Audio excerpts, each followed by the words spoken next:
아멘. 하나님 말씀입니다. 다니엘서 2장 36절로 43절까지 말씀. 36절로 43절까지 말씀 제가 봉독하겠습니다. 그 꿈이 이러한즉 내가 이제 그 해석을 왕 앞에 아뢰리이다. 왕이여, 왕은 여러 왕들 중에 왕이시라. 하늘의 하나님이 나라와 권세와 능력과 영광을 왕에게 주셨고 사람들과 들짐승과 공중의 새들 어느 곳에 있는 것을 막론하고 그것들을 왕의 손에 넘기사 다 다스리게 하셨으니 왕은 곧 그 금머리니이다. 왕을 뒤이어 왕보다 못한 다른 나라가 일어날 것이요 셋째로 또 놋 같은 나라가 일어나서 온 세계를 다스릴 것이며 넷째 나라는 강하기가 쇠 같으리니 쇠는 모든 물건을 부서뜨리고 이기는 것이라.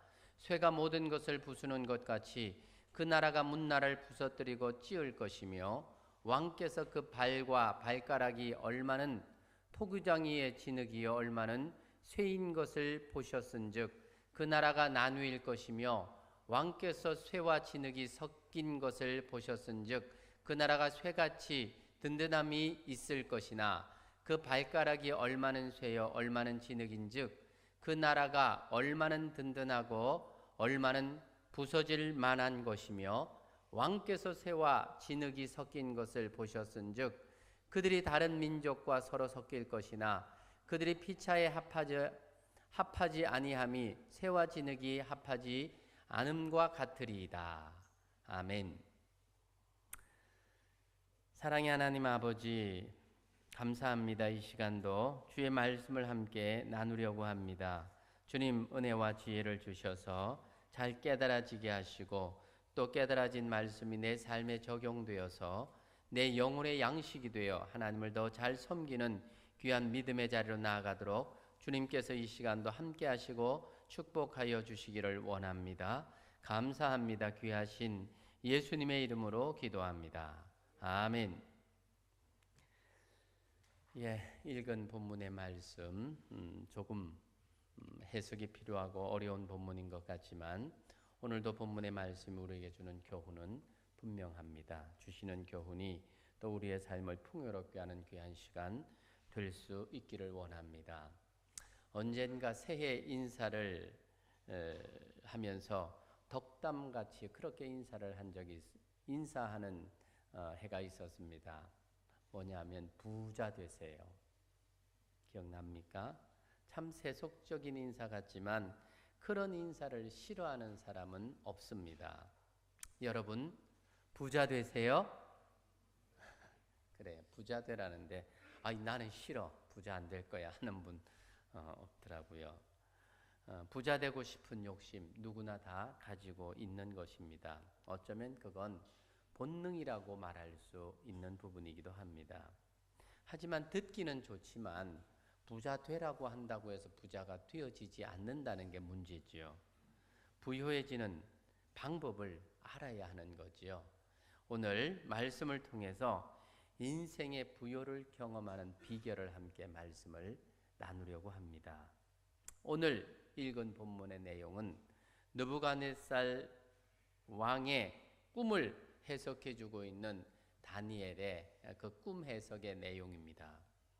앞선 내용을 정리하면 어느 날 바벨론 느부갓네살 왕이 꿈을 꾸었는데 그 꿈이 생각이 나지를 않았던 겁니다.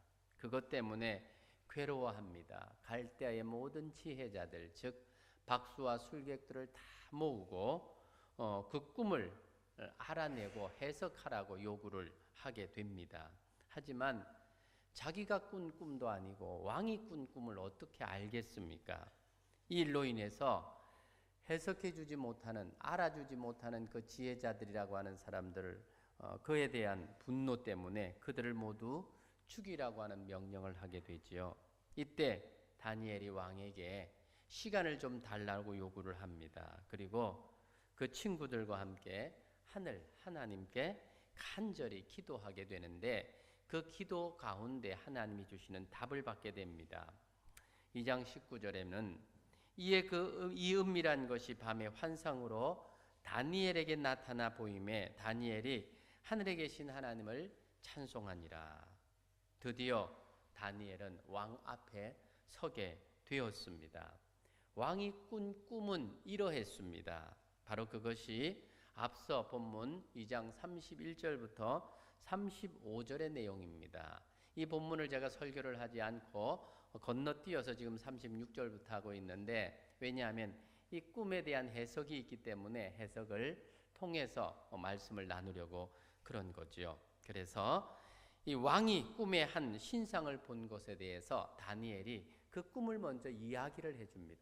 당신이 꾼 꿈은 이러했습니다. 왕이여, 왕이 한 신상을 보셨나이다. 그 신상이 왕의 앞에 섰는데 크고 광채가 매우 찬란하며 그 모양이 심히 두려우니 그 우상의 머리는 정금이요 가슴과 팔들은 은이요 배와 넓적다리는 노시요 그 종아리는 쇠요 그 발의 얼마는 쇠요 얼마는 진흙이었나이다.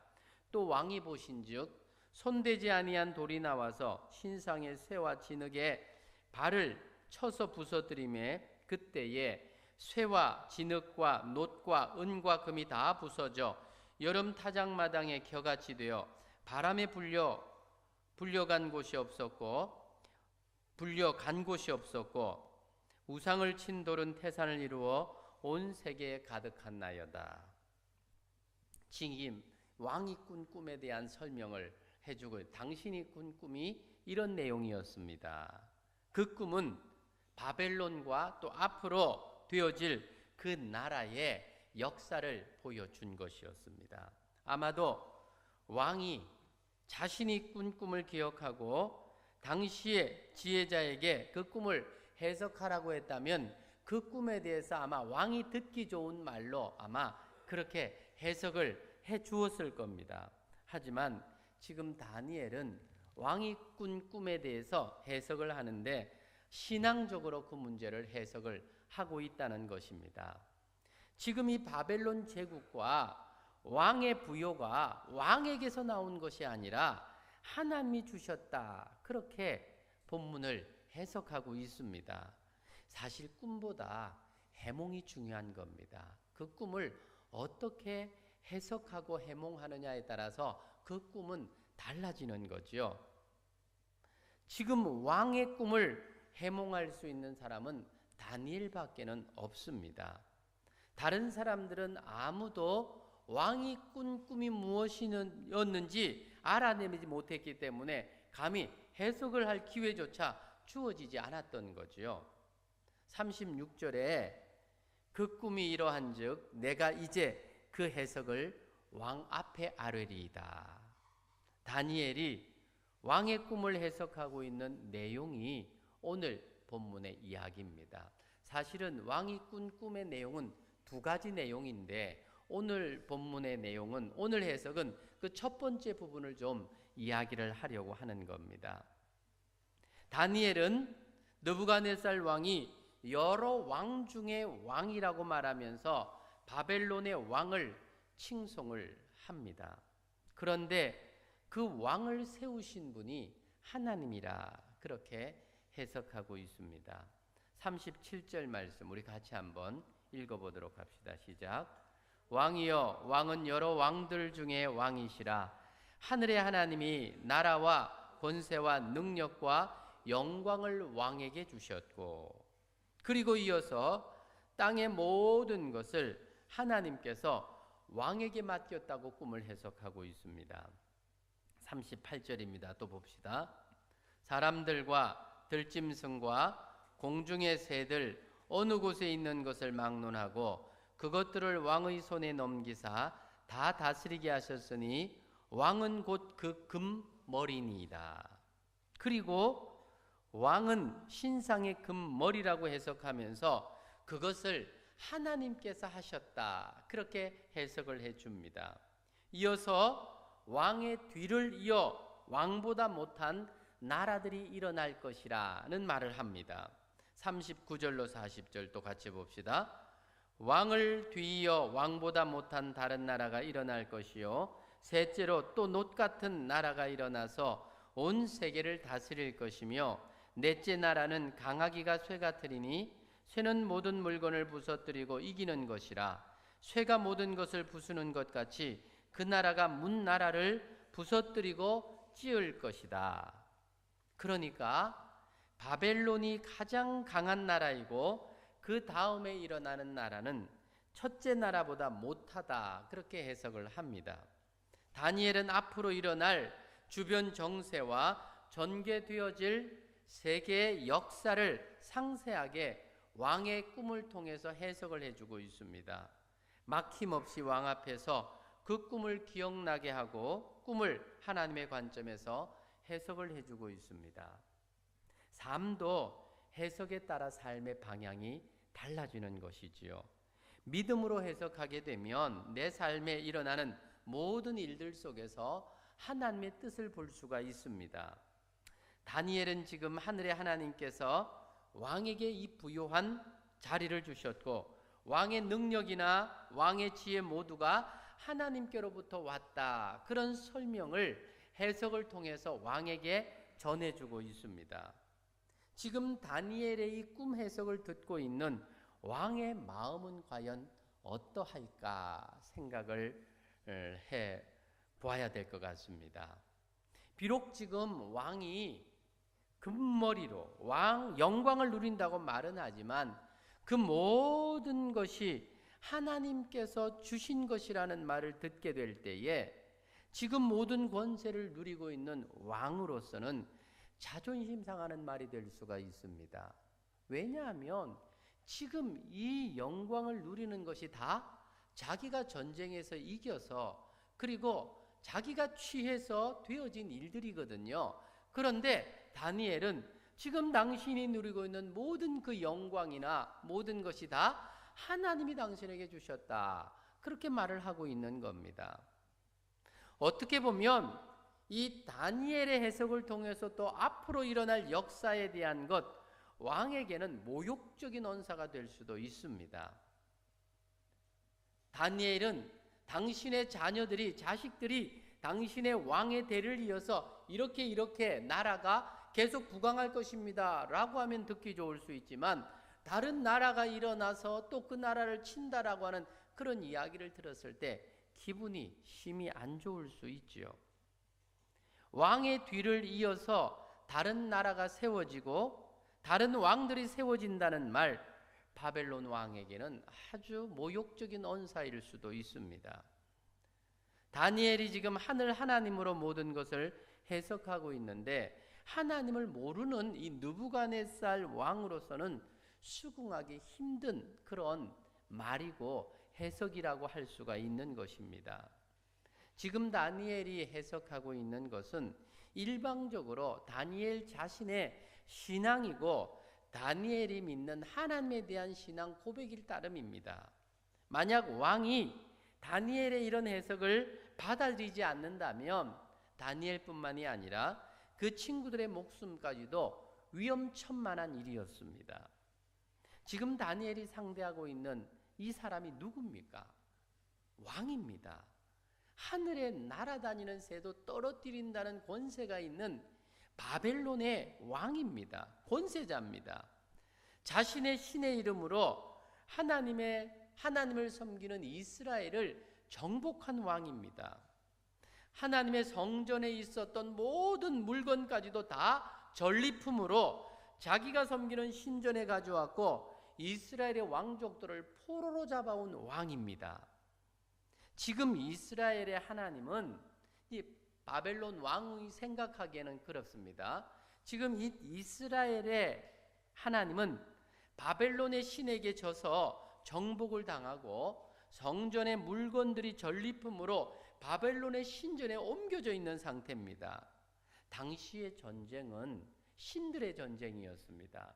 그러니까 내가 저 나라를 이기게 되면 내 나라를 다스리는 신이 저 나라를 다스리는 신을 이겼다 라고 그렇게 생각되어지는 전쟁들이었습니다. 전쟁에서 이기면 상대방의 신을 이겼다고 생각을 했습니다. 자신의 신에게 졌던 이 이스라엘의 하나님이 지금 왕인 자신에게 힘을 주고 부와 지혜를 주셨다라고 하는 말을 들은 이 느부갓네살 왕 어떤 생각이 들겠습니까? 지금 다니엘의 이 꿈 해석은 바벨론 왕이 듣기에는 아주 가소로운 해석일 수 있습니다. 다니엘의 해석은 어떻게 보면 생명을 담보로 하는 신앙적인 해석입니다. 왕의 심정이나 자신의 처한 상황을 염두에 둔 것이 아니라 오직 믿음으로 하나님의 뜻을 그대로 적용하고 있는 그런 해석입니다. 그러니까 하나님의 뜻이 우선이 되는 신앙적인 해석을 다니엘이 지금 이 느부갓네살 왕에게 하고 있다는 것입니다.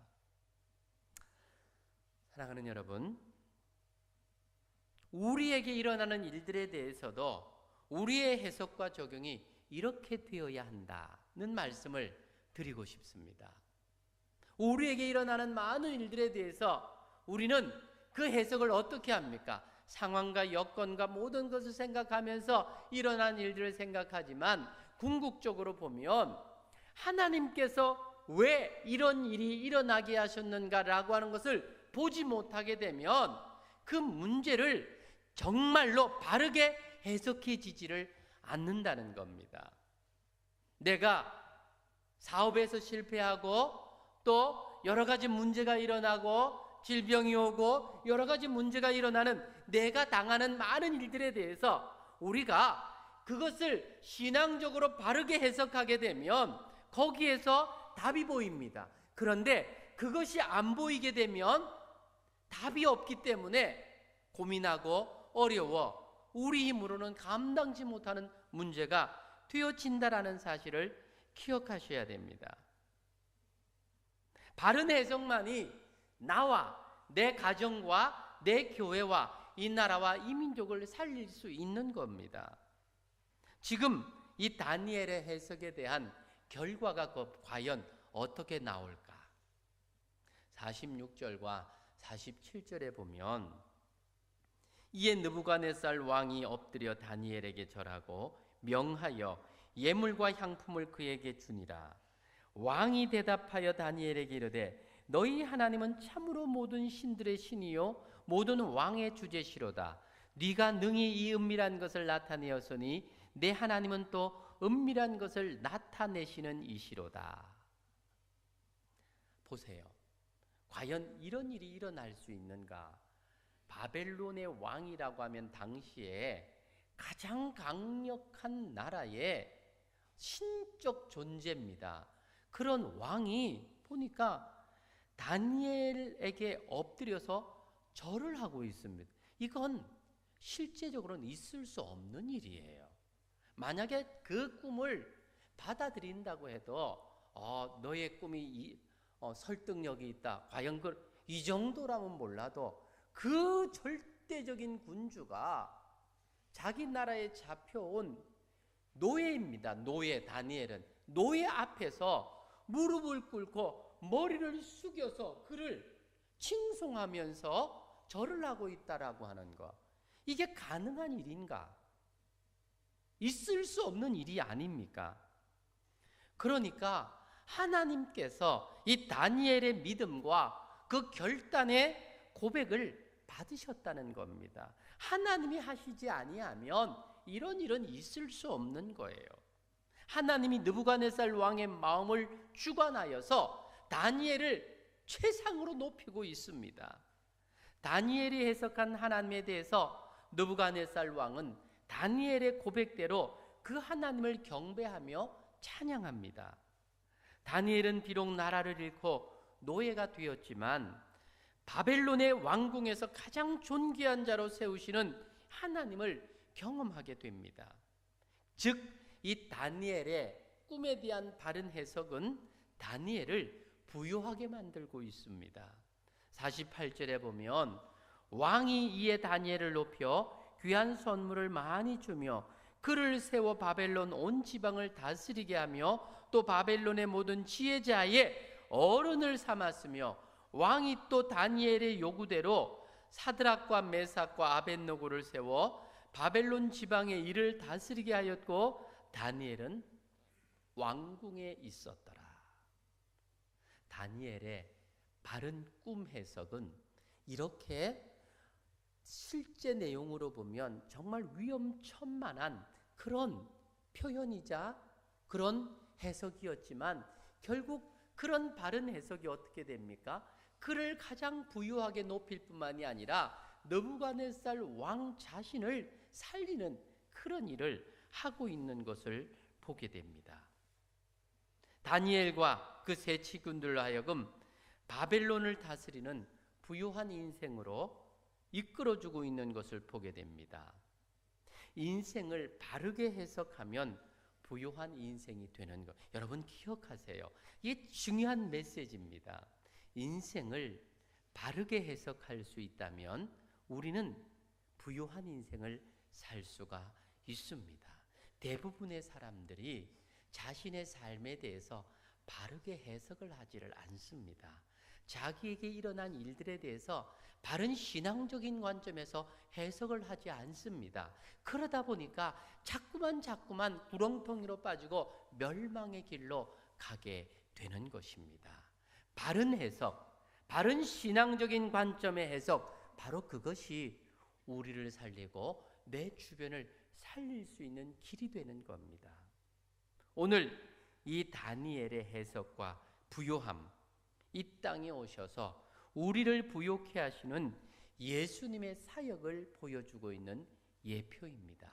예수 그리스도는 우리를 부요케 하기 위해서 이 땅에 오셔서 진정 예수 그리스도를 영접하고 예수 그리스도로 우리 인생을 해석하게 될 때에 예수님은 그 부요함을 우리에게 주시는 분이시다 라는 것이지요. 예수님은 세상에 오셔서 가난한 인생들에게 하나님의 부요가 되어주셨습니다.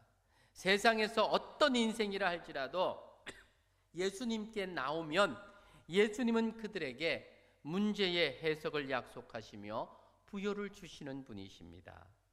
다니엘에게 하나님이 환상으로 답을 주심으로 왕의 꿈을 알게 하고 해석한 것처럼 예수님은 우리 인생의 답으로 이 땅에 오신 분이십니다. 예수님은 우리가 만나는 인생의 문제를 풀어주시는 해석이 되어주십니다. 마태복음 11장 29절로 30절의 말씀, 수고하고 무거운 짐진 자들아 다 내게로 오라. 내가 너희를 쉬게 하리라. 나는 마음이 온유하고 겸손하니 나의 멍에를 메고 내게 배우라. 그리하면 너희 마음이 쉼을 얻으리니 이는 내 멍에는 쉽고 내 짐은 가벼움이니라. 예수님의 멍에는 가볍고 쉽기 때문에 와서 배우라고 초청하고 있습니다. 예수님이 우리를 불러 우리 인생을 해석해 주시면 우리 인생에 어려움은 결코 있을 수 없는 겁니다. 예수님이 어떤 분입니까? 우리를 초청하시는 예수님이 어떤 분이십니까? 만왕의 왕으로 오셔서 우리에게 부요를 주시는 분이십니다. 하나님을 사랑하는 성도들에게 가장 좋은 것, 복된 것을 주시는 분이십니다.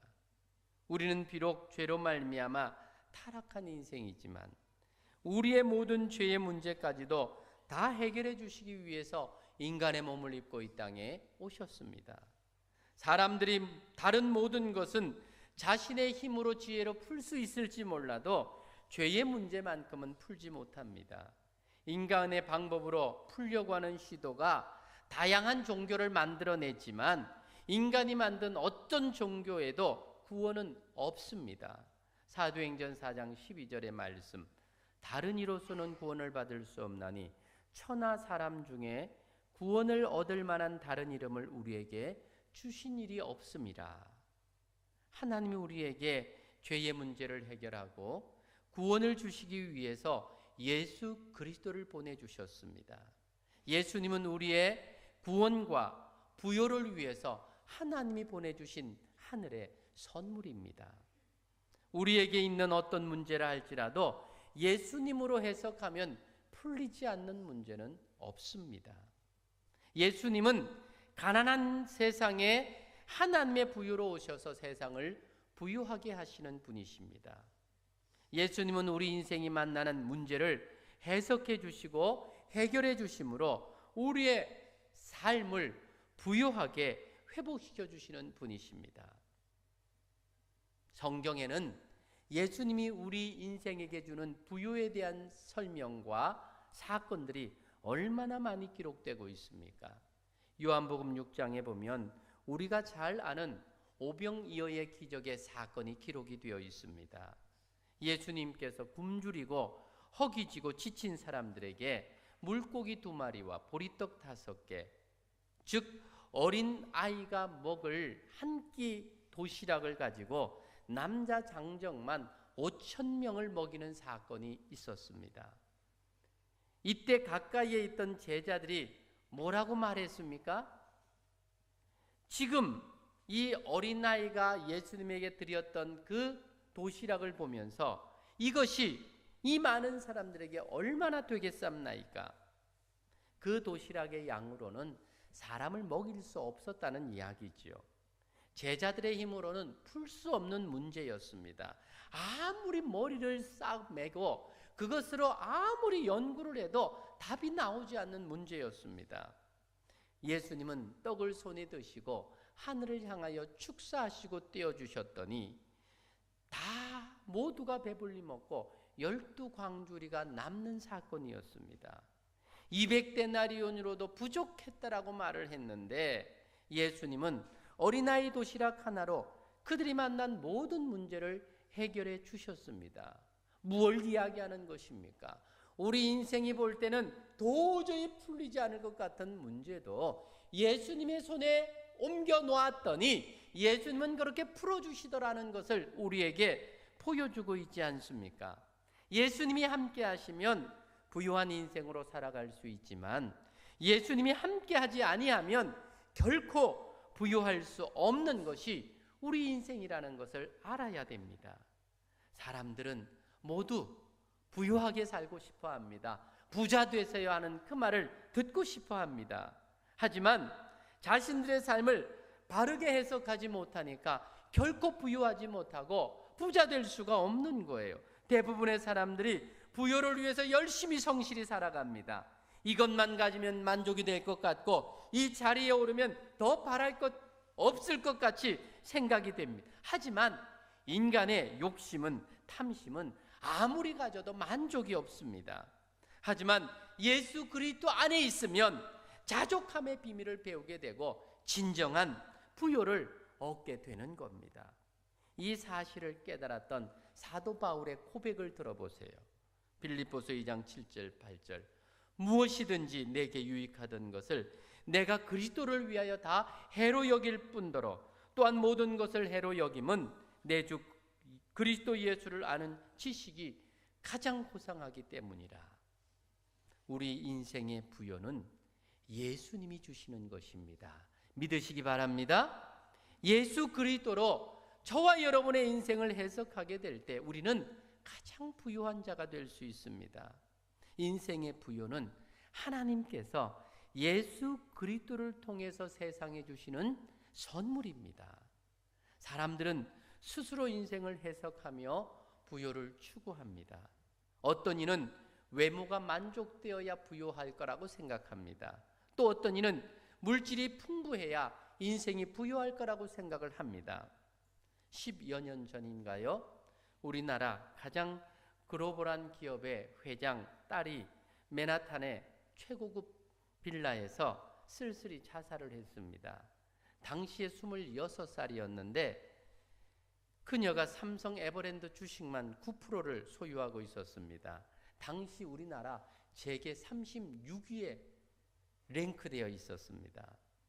들리는 말로는 평범한 남자와 결혼하려고 했는데 그걸 집안에서 반대를 한 거지요. 그래서 극단적인 선택을 했다는 겁니다.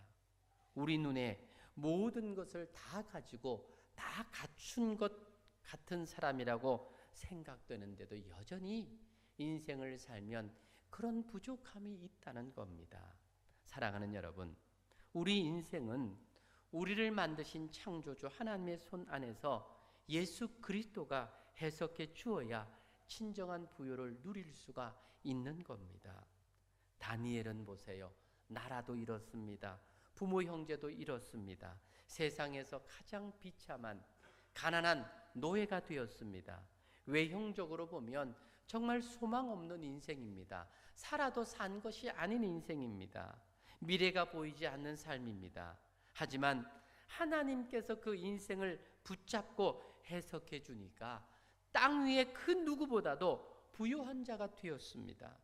심지어는 바벨론의 왕까지도 그에게 손을 벌리는 사람으로 되었습니다.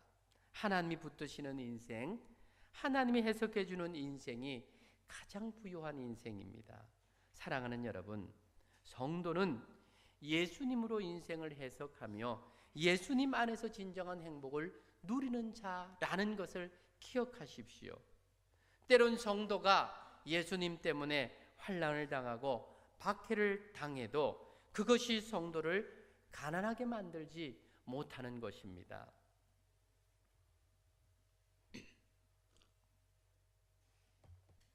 한국 교회사를 읽어보면 일제강점기에 평양의 형무소에서 미국의 폭격기가 하늘을 날아오르면 그 형무소의 모든 간수들이 예수 믿는 사람들의 감옥, 그 방으로 피신을 했다고 합니다. 하나님이 사랑하는 그리스도인들에게 피해야 폭격을 피할 수 있다고 생각했기 때문이다. 그렇게 기록이 되어 있습니다. 비록 세상에서 가진 것이 없고 배운 것이 없다 할지라도 예수님이 그 안에 계셔서 인생을 해석해 주면 그는 가장 부유한 자가 되는 겁니다. 예수님 안에서 인생을 해석하며 살아가는 자들은 세상 사람들이 부러워하고 두려워하는 겁니다. 그런 자를 우리는 성도라고 부르는 거예요. 사랑하는 성도 여러분, 성도인 우리는 혹 가난하게 보일지라도 사실은 부유한 자들입니다. 예수님이 그 심령에 들여오셔서 예수님이 인생을 해석해 주는 성도는 세상에서 가장 부유한 사람입니다. 성경은 주님을 만나서 인생의 부요를 경험한 사람들의 이야기입니다. 나병에 걸려서 인생의 끝을 경험하던 나아만 장군이 치유의 역사를 경험하며 부요케 됩니다. 이스라엘의 사렙다 가보가 마지막 먹고 죽으려고 했던 자리에서 선지자 엘리야를 만나고 생명의 부요함과 아들이 다시 살아나는 경험을 통해서 인생의 부요를 체험케 됩니다. 모든 재산과 심지어는 20명의 자녀를 모두 잃고 부인마저도 그를 저주하며 떠난 욥은 살아계신 하나님을 만나고 나서 그 모년이 처음보다 더 복된 인생, 부유한 인생이 되었습니다. 하나님을 남편을 5번씩 바꾸면서 인생의 행복을 갈구했지만 여전히 인생에 목말라 했던 수가성 여인이 예수님을 만나고 진정한 인생의 행복이 무엇인지를 발견케 되며 부욕케 되었습니다. 세리장으로 부자였던 삭개오, 인생의 갈증을 느끼고 예수님을 만나기 위해 돌감람나무 위에 올랐던 사람입니다. 그가 예수님을 만나고 나서 자신의 인생을 다시 해석하고 난 다음에 그의 삶이 세상에서 가장 행복한 자로 바뀌었습니다. 지금 성경에 나오는 믿음의 사람들의 이야기가 전부 그런 이야기입니다. 사랑하는 여러분, 믿음으로 살아가는 성도 여러분, 이것이 바로 저와 여러분의 이야기입니다. 우리에게 일어나는 많은 일들에 대해서 더 이상 나의 경험과 사람들의 이야기, 그것으로 내 인생을 해석하려고 하지 말고 주님 예수 그리스도로 여러분의 인생을 해석해 보십시오. 왜 나에게 이런 남편을 주었고 이런 아내를 주었고 이런 자녀를 주었고 이런 부부를 주었는가? 그것이 불평과 원망거리가 아니라 예수 그리스도로 다시 그 부분을 해석해 보면 나에게 가장 축복된 일이 될 수 있다는 사실을 기억하셔야 됩니다. 우리가 우리 인생을 해석하는 것을 더 이상 나의 지식과 경험으로 해석하려고 하지 말고 예수 그리스도로 해석하십시오. 거기에 우리의 삶의 비결이 있습니다. 생명의 비결이 있습니다. 구원의 비결이 있습니다. 부유함의 비결이 있는 것입니다. 오늘도 우리를 찾아오시는 예수 그리스도 그분을 만나셔야 됩니다. 그분이 저와 여러분의 인생을 해석해 주시는 하나님의 말씀을 진리로 붙드시기를 바랍니다. 이제 정말 한 해를 마무리해야 할 12월입니다. 다시 만나는 2019년, 지금부터 지혜롭게 살기를 원한다면 다시 우리의 삶은, 우리의 신앙을 예수 그리스도로 세팅하셔야 됩니다.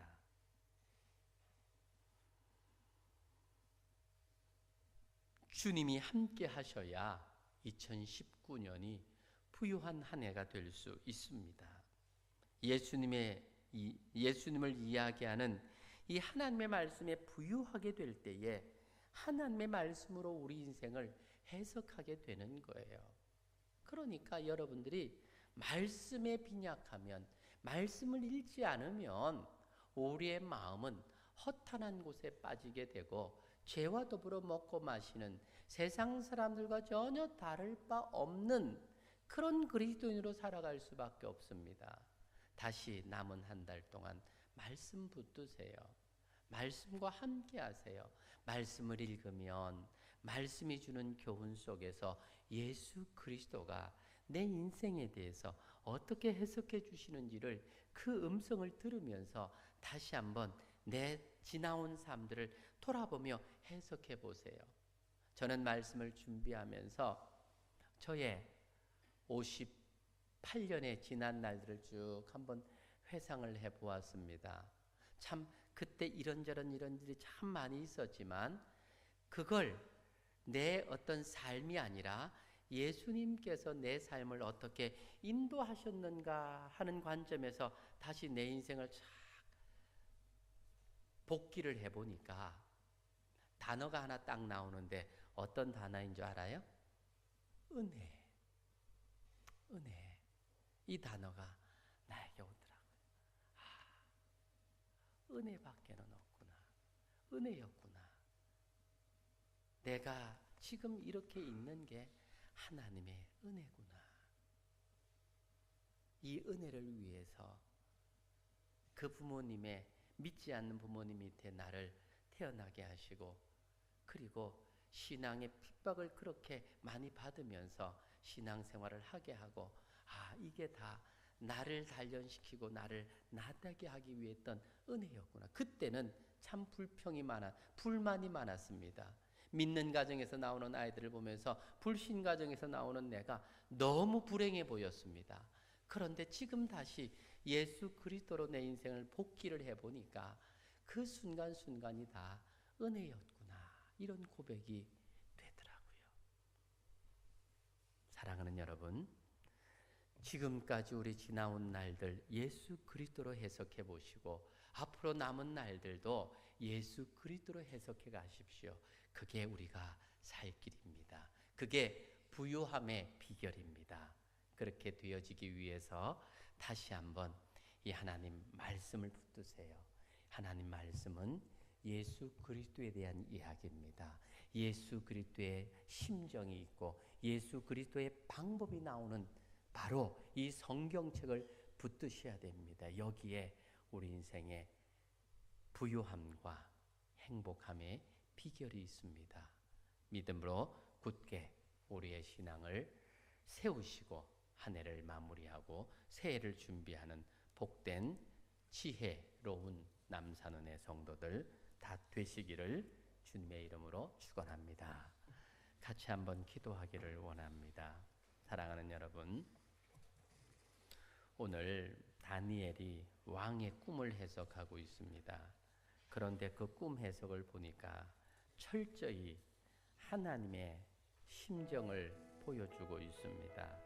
하나님의 방법으로, 믿음으로 꿈을 해석합니다. 그러니 거기에 살 길이 보였고 거기에서 부유함의 약속이 주어진 것입니다.